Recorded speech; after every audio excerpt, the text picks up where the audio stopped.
Cape Town is known as the Mother City, and it's here where South Africa's first internet billionaire Mark Shuttleworth made headlines when he sold his company Thought Consulting for a record 3.5 billion rand.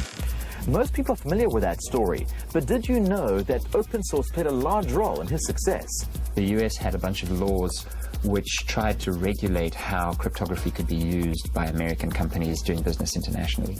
And I thought that would present an opportunity to do an end run around that and provide cryptographic services and software to people globally, where Netscape and Microsoft and IBM couldn't compete because of really silly laws in America.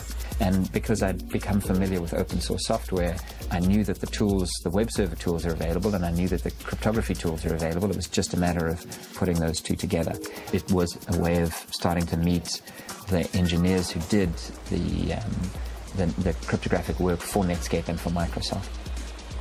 And that then provided an entry into the certificate business, which is another aspect of the same industry.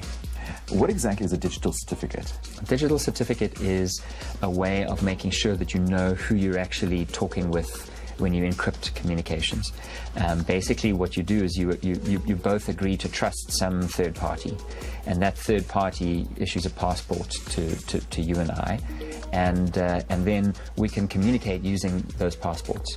And the third party is not involved in the communication. So when we set up Thought, we weren't actually brokering all of the transactions that happen online. We were simply saying, this is Amazon.com. And then you could connect securely to Amazon.com and know that you could give them your credit card details and so on.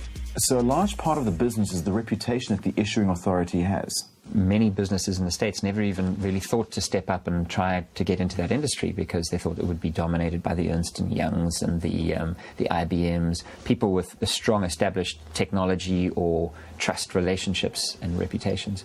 But the reality was the business was so small and the potential risks so high, none of those guys wanted to do it. And so there really was a sort of counterintuitive opportunity for a little guy to climb in. Initially operating from his parents' garage, Mark grew his company first into a converted house and then into custom-built